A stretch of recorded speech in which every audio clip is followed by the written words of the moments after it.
Hello friend दोस्तों। आपसी तलाक क्या है? भारत में आपसी तलाक एक ऐसी प्रक्रिया है जिसके लिए दोनों पक्षों को तलाक लेने के लिए सहमत होना आवश्यक है। आपसी तलाक शुरू करने के लिए दोनों पति पत्नी को तलाक के लिए लिखित सहमति देनी होगी। यदि दंपत्ति के बच्चे हैं तो उन्हें संरक्षण और मुलाकात की व्यवस्था भी करनी होगी। एक बार सहमति प्राप्त हो जाने के बाद जोड़े को तलाक को अंतिम रूप देने के लिए अदालत की कार्रवाई से गुजरना होगा।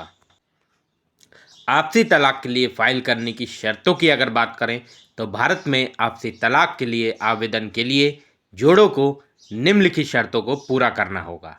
पहला, दोनों पति पत्नी को तलाक के लिए सहमत होना होगा।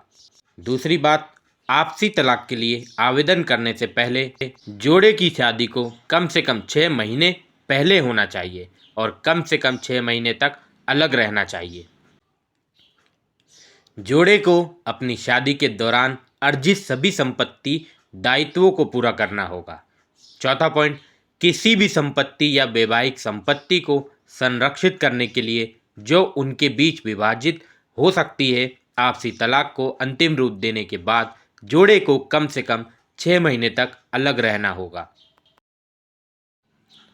भारत में तलाक से संबंध में विभिन्न धर्म कानून क्या हैं, अगर हम उस पर बात करें तो भारत में कुछ ऐसे धर्म हैं जिन्हें तलाक के मामले में अलग अलग कानून हैं। 1955 का हिंदू विवाह अधिनियम आपसी तलाक को एक नागरिक मामला मानता है और किसी व्यक्ति को बिना किसी कानूनी कार्रवाई के तलाक लेने की अनुमति देता है। दूसरी ओर इस्लामिक पर्सनल लॉ तलाक को दिल का मामला मानता है और इस तथ्य को प्रमाणित करने के लिए दो गवाहों की आवश्यकता होती है कि जोड़ों ने तलाक लेने का फैसला किया है। भारत में कुछ धार्मिक संप्रदाय इनमें से किसी भी कानून का पालन नहीं करते हैं और तलाक देने के लिए धार्मिक अदालत की आवश्यकता होती है। जब तलाक की बात आती है तो विभिन्न धर्मों द्वारा अपनाए जाने वाले विभिन्न कानून तलाक के वित्तीय पहलुओं को प्रभावित कर सकते हैं और दोनों पक्षों के लिए तलाक का समझौता कितना न्याय संगत है। यदि कोई जोड़ा इसमें से किसी एक धर्म के तहत तलाक लेने के लिए सहमत होता है तो प्रत्येक पति या पत्नी को धार्मिक कार्रवाई से गुजरना होगा।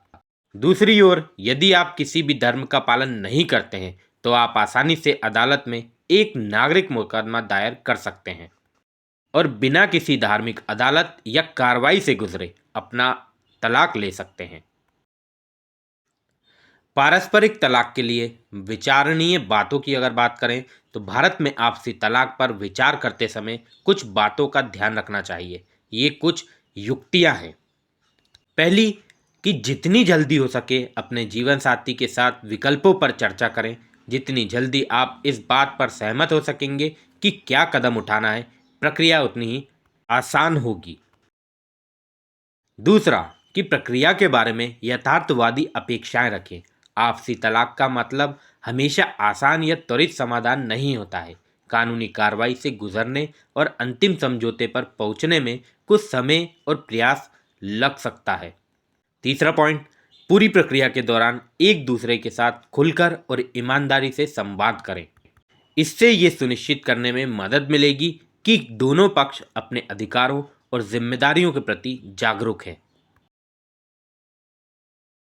और भविष्य के संदर्भ के लिए सभी प्रासंगिक दस्तावेजों की प्रतियां अपने पास रखें। प्रक्रिया के दौरान किए गए किसी भी समझौते या अदालती फाइलिंग को शामिल करने से परिणाम में सटीकता और पारदर्शिता सुनिश्चित करने में मदद मिलती है। पारस्परिक तलाक के विचार करने योग्य कानूनी आवश्यकताओं की अगर बात करें तो यदि आप आपसी तलाक पर विचार कर रहे हैं तो विचार करने योग्य कानूनी चीज़ों और आवश्यकताओं के बारे में जागरूक होना महत्वपूर्ण है। भारत में आपसी तलाक के लिए एक कठिन प्रक्रिया यहाँ दी गई है जो निम्न प्रकार है। आपको और आपके जीवन साथी को तलाक के लिए सहमत होना होगा। यदि पति या पत्नी में से कोई एक तलाक के साथ आगे नहीं बढ़ना चाहता है तो ये वैध नहीं होगा। आपके जीवन साथी को आपको विवाह विघटित करने के अपने इरादे की लिखित सूचना देनी होगी। ये मेल, फैक्स या ईमेल के माध्यम से किया जा सकता है। यदि आपका जीवन साथी आपको ये नोटिस नहीं देता है तो तलाक मान्य नहीं होगा। तलाक की कार्रवाई के दौरान दोनों पति पत्नी का कानूनी प्रतिनिधित्व होना चाहिए। ये एक वकील या मध्यस्थ हो सकता है। अदालत की जो ये लिंक दी गई है तलाक की सुनवाई के लिए तारीख तय करेगी। इस सुनवाई में दोनों पति पत्नी को ऐसे सबूत पेश करने होंगे जो आपसी तलाक के उनके मामले का समर्थन करते हों। अदालत इस साक्ष्य के आधार पर निर्णय लेगी कि विवाह विघटित किया जा सकता है या नहीं। अदालत का फैसला आने के बाद दोनों पति पत्नी को विवाह विच्छेद की डिक्री प्राप्त होगी। भारत में आपसी तलाक के लिए आवश्यक दस्तावेजों की अगर हम बात करें तो भारत में आपसी तलाक के लिए विवाह प्रमाण पत्र की एक प्रति, दोनों पक्षों के पते के प्रमाण पत्र की एक प्रति, दोनों पक्षों के आय प्रमाण पत्र की एक प्रति, विवाह के किसी भी बच्चे के जन्म प्रमाण पत्र की एक प्रति, समझौता ज्ञापन की प्रति, तलाक के लिए संयुक्त याचिका की प्रति। भारत में आपसी तलाक की प्रक्रिया क्या है अगर हम इसकी बात करें तो भारत में आपसी तलाक की प्रक्रिया के लिए चरण दर चरण मार्गदर्शिका निम्नलिखित है। पहला, एक समझौता ज्ञापन का मसौदा तैयार होता है। एक MOU एक कानूनी दस्तावेज है जो तलाक की शर्तों को रेखांकित करता है, जैसे कि संपत्ति का विभाजन, गुजारा भत्ता और बच्चे की हिरासत से जुड़े मामलों को इसमें बताया जाता है। पारिवारिक न्यायालय में एक संयुक्त याचिका दायर करें, इसके बारे में अगर बात करें तो संयुक्त याचिका पर दोनों पक्षों द्वारा हस्ताक्षरित होना चाहिए और इसमें MOU शामिल होना चाहिए। अगली पॉइंट है कि प्रथम प्रस्ताव सुनवाई के बारे में। तो प्रथम प्रस्ताव सुनवाई में अदालत ये सत्यापित करतेगी कि दोनों पक्षों ने तलाक के लिए स्वतंत्र रूप से सहमति दी है और उन्होंने MOU की शर्तों को समझ लिया है। कूलिंग ऑफ अवधि की बात करें तो पहली मोशन सुनवाई के बाद 6 महीने की कूलिंग ऑफ अवधि होती है। इस दौरान पक्ष तलाक के लिए अपनी सहमति वापस लेने के लिए स्वतंत्र है। दूसरे प्रस्ताव की सुनवाई की बात करें तो कूलिंग ऑफ अवधि के बाद दोनों पक्षों को दूसरे प्रस्ताव की सुनवाई के लिए अदालत में उपस्थित होना होगा। इस सुनवाई में अदालत तलाक की शर्तों को अंतिम रूप देगी और तलाक की अंतिम डिक्री देगी। आपसी सहमति से अंतिम तलाक लेने में कितना समय लगता है अगर हम इस पर बात करें तो भारत में आपसी सहमति से अंतिम तलाक लेने में आमतौर पर 6 से 8 महीने का समय लगता है। ऐसा इसलिए है क्योंकि अदालत को याचिका दायर करने और पहले प्रस्ताव के बीच 6 महीने की कूलिंग ऑफ अवधि की आवश्यकता होती है और पहले और दूसरे प्रस्ताव के बीच 6 महीने की अतिरिक्त अवधि की आवश्यकता होती है। इस दौरान पक्ष तलाक के लिए अपनी सहमति वापस लेने के लिए स्वतंत्र हैं। हालांकि ऐसे कुछ मामले हैं जहां अदालत बिना किसी कूलिंग ऑफ अवधि के तलाक दे सकती है।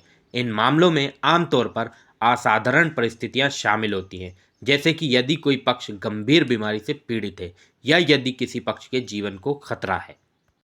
अब एक क्वेश्चन आता है दिमाग में कि क्या आपसी सहमति वापस ली जा सकती है?